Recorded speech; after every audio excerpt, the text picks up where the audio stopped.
Morning, Cibolo Valley. We hope and pray all is well with you. Today's devotional is entitled The Spirits of Gift Are the Hands of God. This was developed by Dr. Larry Gilbert, who for years ran both the Church Growth Ministries and Ephesians 4 Ministries. Guy at 80 years old went to be with the Lord last year.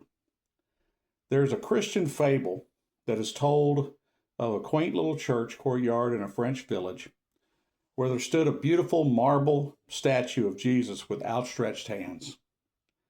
One day, during World War II, a bomb struck near the statue and mutilated it. After the battle was over and the enemy had passed through, the citizens of the village decided to find the pieces of their beloved statue and reconstruct it. Though the statue was no work of art by Michelangelo or Bernini, it was part of their lives and they cherished it. Even the scars of the body added to its beauty.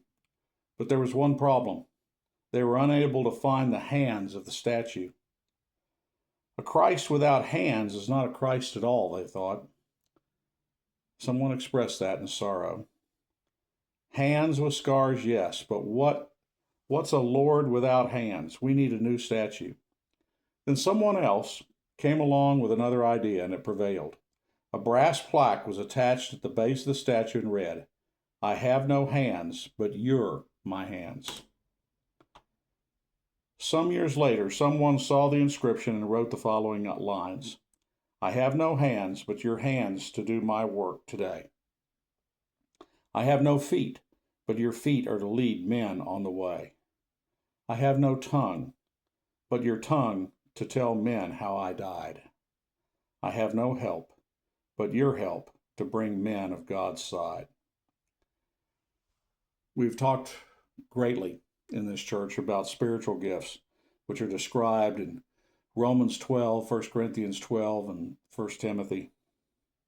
A spiritual gift is the primary channel by which the Holy Spirit can minister through the believer. Spiritual gifts are God's provision for the Holy Spirit to minister to people and through people.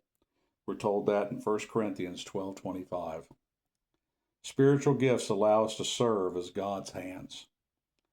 Stop and consider the importance of this definition. For only through spiritual gifts can Christians minister to others with the full power of the Holy Spirit.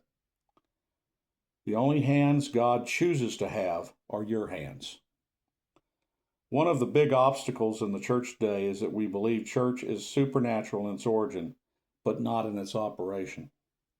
When we experience a loss of power and effectiveness, it drives us to rely on human resources in an effort to correct the problem. Early 20th century theologian and Dallas Theological Seminary founder Lewis Sperry Chafer writes, "The gift which is wrought by the Spirit is an expression of the Spirit's own ability rather than the mere use of human qualities in the one through whom he works. Spiritual gifts are God's provision for the Holy Spirit to minister through the believer. The Holy Spirit uses these gifts to minister to others through you as well as to minister through you to other believers. The believer is not the source of the ministry, but only the instrument the Holy Spirit uses." Remember, the only hands God has chosen to use today are your hands. And we hope this goes with you. We hope you've identified your spiritual gifts and will use them today. And we're out.